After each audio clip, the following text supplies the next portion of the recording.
வணக்கம் உறவுகளை. நமக்கு இன்றைக்கி அதிகமாக மீன் ஒன்றும் கிடைக்கல. நமக்கு கிடைச்சது மொத்தமே மூணு மீன் தான் கிடச்சிது. நாம் இப்போது கொஞ்சமாக சுறா குட்டி மீன்கள் தான் கிடச்சிது. அதுதான் நாம் இப்போ பார்த்துட்ருக்கோம். 3 மீனையும் ஐஸில் வச்சுட்டாங்க. அதையும் பார்க்கலாம். நாம் இன்றைக்கி சின்ன வலை, அதாவது பழைய வலை, கொஞ்சமாக இருந்த வலையை தான் விட்டோம். அதனால நம்ம மீன் இன்னைக்கு குறைவாக கிடச்சிருக்கோம்னு நினைக்கிறேன்.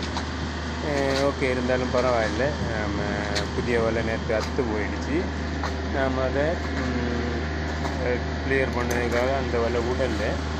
நம்ம பழைய வலை தான் விட்டோம். பழைய வலை விட்டதுனாலையும் வலையும் கொஞ்சமாக இருக்கிறதுனாலன்னா என்னமோ தெரியல, நமக்கு மீன் கம்மியாக கிடச்சிருக்கும்.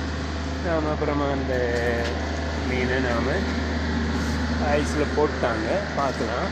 ஐஸில் போட்ட மீன் மூணு மீன் தான் இருந்தது. அது ஐஸில் போட்டிருக்காங்க.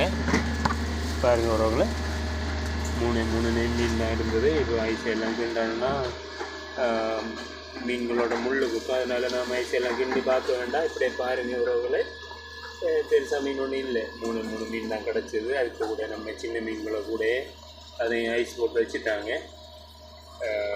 மீன் அதிகமாக இல்லாதனால வெயிட் பண்ணலை. அப்படி வந்த உடனே ஐஸ் போட்டாங்க. நம்ம காணொளி பதிவு பண்ண முடியலை. ஓகே உறவுகளை, நாம் இன்னைக்கு கிடச்சது வரைக்கும் ஓகே தான். நம்மளோட இனியொரு போட்டு இதுதான். இது நாம் கயிறு, அதாவது தூண்டில் தொழிலுக்கு பயன்படுத்தக்கூடிய போட்டு. நம்ம ஏற்கனவே பார்த்தது நம்ம வலை தொழில் பயன்படுத்தக்கூடிய போட்டு. ஓகே உறவுகளை, எல்லோரும் நினைக்கிறீங்க, ஆதரவு தாங்க, சப்ஸ்கிரைப் பண்ணுங்கள். உறவுகளுக்கும் சப்ஸ்கிரைப் பண்ண சொல்லுங்கள்.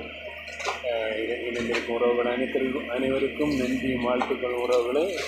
மீண்டும் நம்மளோட காணொலி போடுவதற்கு